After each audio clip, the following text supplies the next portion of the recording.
That was all over the place.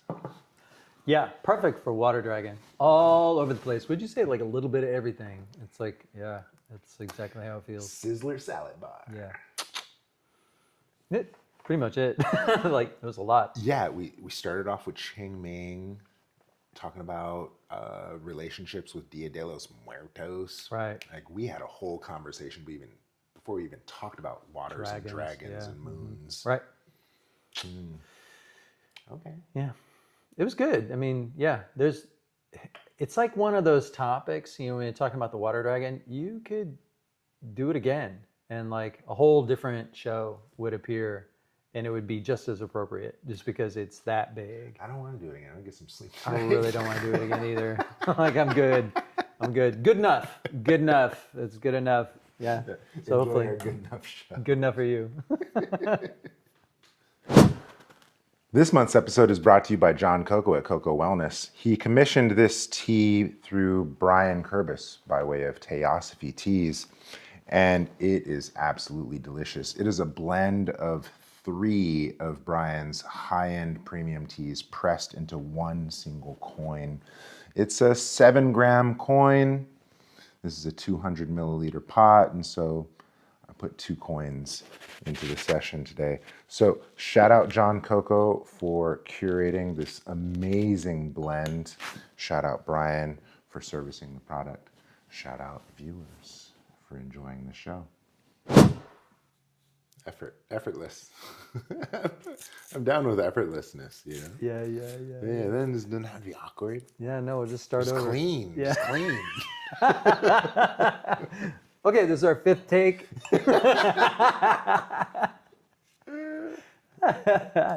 Yeah. So yeah, Qing Ming happened. Yeah. And it was beautiful. Qing Ming / Easter / end of Lent. Yeah. It all happened all at once. It was like Yeah. really. And that's fascinating to me, this kind of cultural thing of Easter, okay, Christ is risen. Right. Qing Ming, the veil is thin between us and our ancestors. Right. Same, but different. Yeah. I mean, it is a festival of renewal. That's how I see it. That's how I interpret it. Like, so he is risen, also, obviously that festival and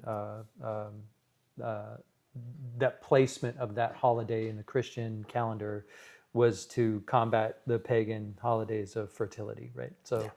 Of course, so like they're imposing themselves into this space of renewal in the return of fertility, like this expression of fertility. What I find interesting about Qing Ming is that Qing Ming is the place in the calendar where we know we've made it. In other words, like the solstice is over, the equinox is over, and Yang is taking control. So winter is fully in the past. And that means that we've made it. We've made it through the winter. We're guaranteed now. There's no going back. There's no last minute changes where winter swoops back in. Like we're through the veil. Yeah. And so that's the time when you actually do look back and you give thanks. So it's almost as if spring, where Yang is still fragile and delicate. Yeah. It's almost like the embers, you're trying to start a friction fire. Yeah. And now here we are, end of spring, You've into made it. summer. Yeah, you've made it. The fire's gone. It's going, you know. And so a lot of that is to, ask for blessings, of course. And it's also to give back to those ancestors. Stingy! You can give nothing back. I want to be stingy. I want to keep it all. But to give back to those ancestors that actually enabled you to rise. Right, and to help out the ones that maybe are troubled, right? So that's a perfect opportunity to kind of work through any sort of ghostly presence in your family line. So you burn offerings, or just show up and like have barbecue, and like you're recognizing the continuity of your existence, and you're giving thanks for that continuity before you start getting really, really busy. When you don't have time. So right before you start getting really, really busy, you basically take the time to say, thank you, grandmother. And okay, let's have some chicken, let's have some pork, let's have some barbecue. And then tomorrow, I can get busy. Yeah. Well, I appreciate how our Qingming is the equivalent of a Dia de los Muertos, kind of Day of the Dead, in effect, In effect, right? yeah. And how I mean, there are those festivals during that time of Dia de los Muertos. So there are like those parallels that happen during that time as well. It is very interesting to me that there are these pivotal crux moments in the Chinese calendar Right. where they're constantly looking back because they don't have like, there's nothing about the calendar that appeals to sort of a transcendent situation. So they're constantly looking back for reaffirmation and for support. You know, I have many clients that have like really stellar ancestors palaces, and like my recommendation to them is like, just say thank you. Like just take a moment every day to say thank you for your life. Like they will show up for you if you do that. wow, can I tell you? I have a case. I won't say their name. I won't divulge. But they have some kind of severe circulatory stuff going on. And I showed them the capillary refill test to measure blood flow. And oh my goodness, when we first did it, 20 seconds it would take for the color. I was like, yo, that's scary, you know? And we Yeah. did some practices and we got the blood to move. I hadn't seen him for 2 weeks, comes back for a follow-up. I do the same capillary refill test, normal readings. Okay. Right? 2 to Okay. 3 seconds, the Yeah. blood's coming in. I'm like, Yeah. what are you doing different? And one of the recommendations I had given him was a gratitude journal.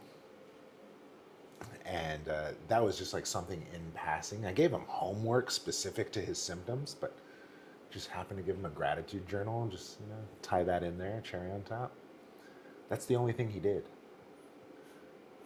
And I say that to say this, just that Yeah. Made all the difference. was enough Yeah. to produce the results. Interesting. Yeah. Keep the ball rolling, basically. Yeah. Yeah. If I could share one more story, I had this one client, 50 years old, fell out of a 3-story building as a kid, right? 2 years old, brain busted open. Of course, he survived and they put him back together, but serious, you know, disability. I knew his mom through a Tai Chi practice. And she's like, oh, do you do body work? Can you treat my son for pain? I was like, sure. Of course, I turn him on to gratitude as a practice, right? Here's this disabled male, 40, 50 years old, being introduced to a gratitude practice he didn't take on. But then the next day I saw the mom again. She's like, what'd you do to my son? He didn't come to dinner drunk. He took a shower. He pulled the chair out for me. He was polite. What did you do? All that comes with massage? I'm like, no, I just gratitude practice. To change a frame. Yeah. Yeah.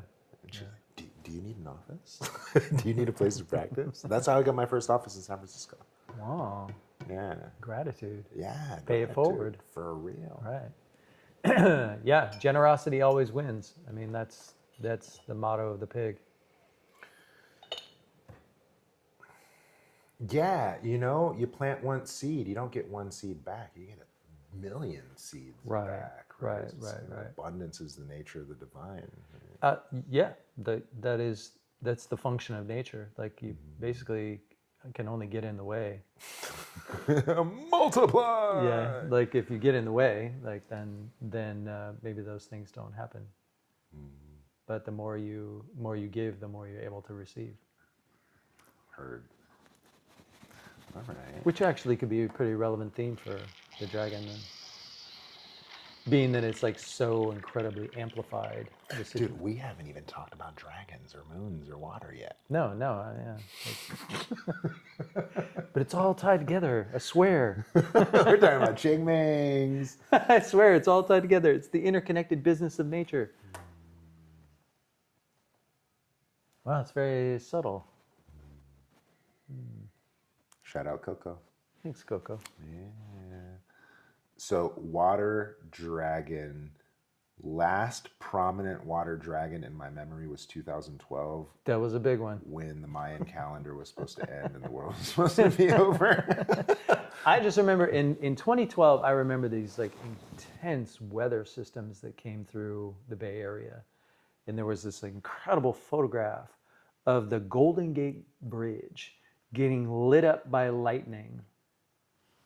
Wow. Yeah, it was like, okay. Like, yeah, Water Dragon came pretty hot and heavy. Like it was a really amazing and intense year.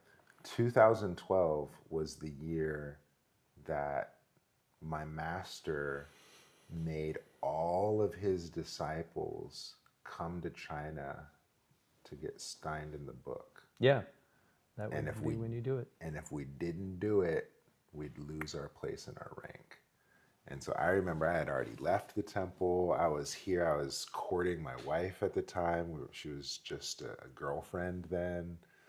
And my teacher says, "Come to China or lose your rank." And I'm like, so went to China. That was my 2012. Yeah.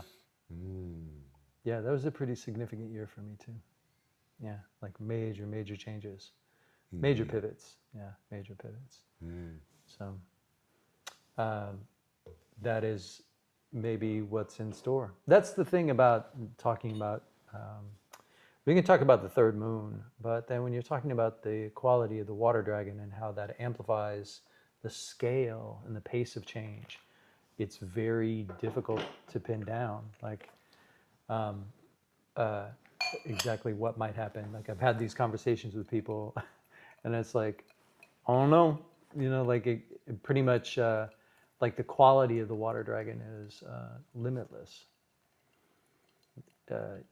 And as it turns out, you really don't want limitless. You want something good, but like limitless is probably more than you can handle in terms of the possibilities that may happen. So that is something that takes a lot of intention and a lot of patience to corral, corralling that energy, because you're essentially amplifying and strengthening and expanding all these interconnections. So it's basically, when we talk about resilience in a fire horse year, this is when the resilience is absolutely going to be tested, because everything's expanding with this like dragon-like force, right? Like big weather systems, pushing everything in every direction, right? The Huntun, right? The Huntun is coming. And so are you prepared is the question. That's hexagram 1, not that that's the hexagram, but like hexagram 1 is a representative of this like rising, escalating yang force. And like, how are you going to ride the wind? How are you going to ride the dragon is big questions, and to some extent, by the time you're watching this, it's too late. It's you're sort of you're navigating what it's kind of too late to change course. It's already unfolding for you. So any dragon moon, the dragon moon is Earth moon, right? So it shepherds the transition between spring and summer. So we're basically going from this this condition where there's like an open-ended, like spring is this open-ended exploration of resonance and appetite. And then essentially we're trying to transition from this spring-like expression into something that's more commitment-oriented. Because if you're going to go into summer and you're going to accumulate and grow in a specific direction, you need to have a commitment, and expressing a commitment or an intention or an aspiration. So we're going from this open-ended business to something more tangible, something that you're committed to, right? So that you can give your summer focus. And so that's the goal, so-called goal of. That's the purpose of the nature of the third moon, is to shepherd this transition between an open-ended situation where you're just sort of exploring resonance and spring, and starting to create conditions where you're making commitments and recognizing obligations. Now, all of this is going in alignment with like recognizing the momentum of the past and carrying forward traditions. Like Chinese tradition doesn't expect you to reinvent the wheel. Like, let's not do that. Let's not spend a lot of time with that. Let's go with the normative conditions that we inherit and work with them and maybe enhance them or contribute to the continuity that we inherit. Right? So this is the whole notion of education. So we accept education, we accept transmission through the spring, and now we're going into the summer. Well, that's still continuing. It's actually amplifying and strengthening this sense of transmission that you're receiving in education. So this resonance business is like really, really amplifying, and it's taking us away from this kind of open-ended business toward a sense of commitment. So in the third moon, I call it's a process of authentication. So we're authenticating our aspirations. We're both formulating and developing them still, but we're, especially in the first 2 weeks, still kind of formulating and developing. But by the time you get to, because summer begins in this moon, it begins on the 5th of May. It's like short, so the new moon begins on the 17th of April, full moon is on the 1st of May, and then summer begins on the 5th of May. Okay, so when summer begins, you're in. You know, like no more real experimentation. You're supposed to be like advancing these things. Of course, there's still bugs to iron out, right? Of course. But the general idea of the authentication of your appetites, the authentication of your aspirations, the forming of intent. This is something that like most Westerners think you're just doing all the time, right? And that's because we're neurotic and crazy, and that's what makes us crazy, is that we feel like we have to constantly form our intent, and that our intent is basically who we are, and that's a very narrow, myopic view. It's not very healthy. And during the spring, you shouldn't really be carrying a whole lot of intent. In fact, you should be playing like children, you know, and just seeing what comes up, you know.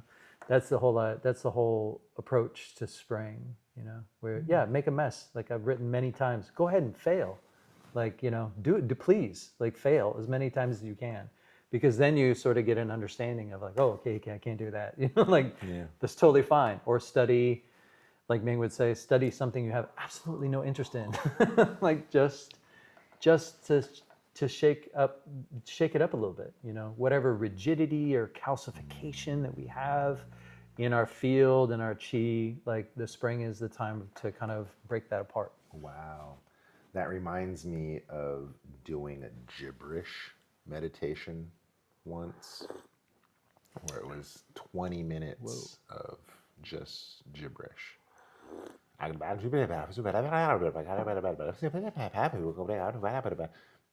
minutes, don't stop.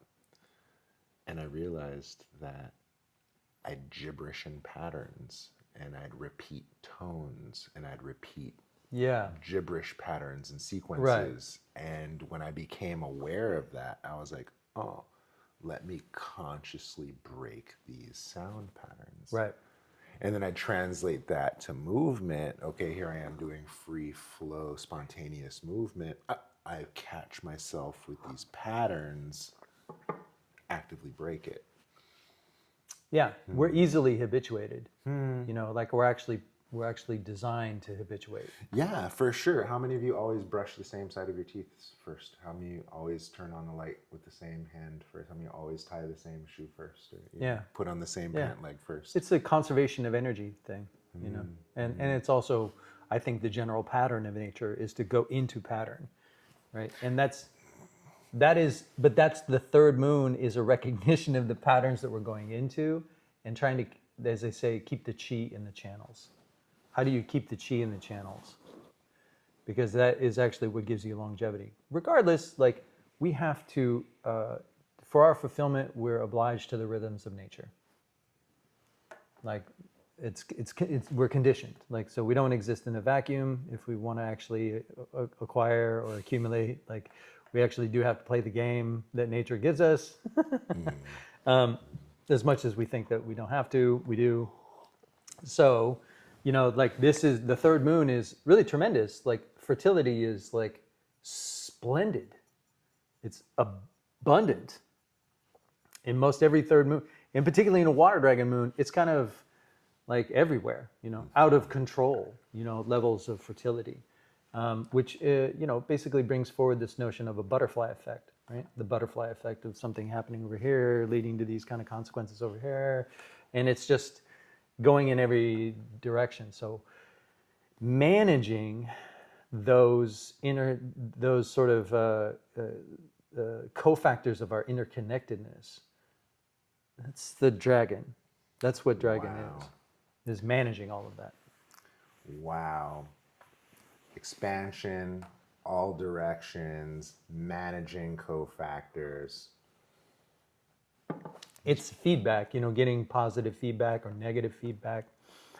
So the authentication process is rooted in Dao De, meaning that, like, if I'm working with, from a Taoist perspective, that my nature and nature are the same, then all I need to do is wait for nature to tell me what's happening, because I can trust that I belong here and that I can be in rhythm with my surroundings.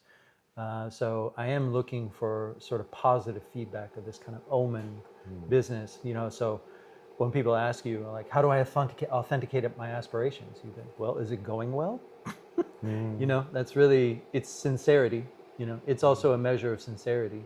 Like, if you're sincere, or are you sincere about this aspiration, or is there something else that you're actually after?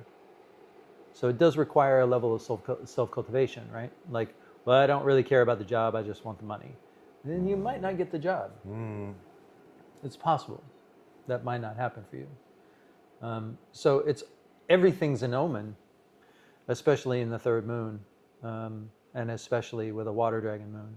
Every single thing that happens, as it's often said, or Ming has said many times, like, there's nothing that appears in your world that is not related to your karma. Boom. So that would be particularly true in this in this circumstance of the third moon. Like, it's all kind of coming together, and this resonance and reciprocity business is taking on a life of its own. From the first two moons is now taking on a life of its own. Which is why this is this earth business that comes up and shepherds the transformation from spring to summer. And the third moon is where earth appears to help with that transformation. So earth in this case is burying. So earth is always burying the relevant element, which is in this case water. It's burying water, the water of winter. So no more doubt, no more rest. Get up, get up and do stuff, So the third moon is this get up and at them, kind of business. And it's amplified by the water element, So the scale and the pace of the interconnection and the activity is a little bit out of control. So I do expect, like, major changes in weather systems and movements of peoples and governments. Like, the stakes are very high.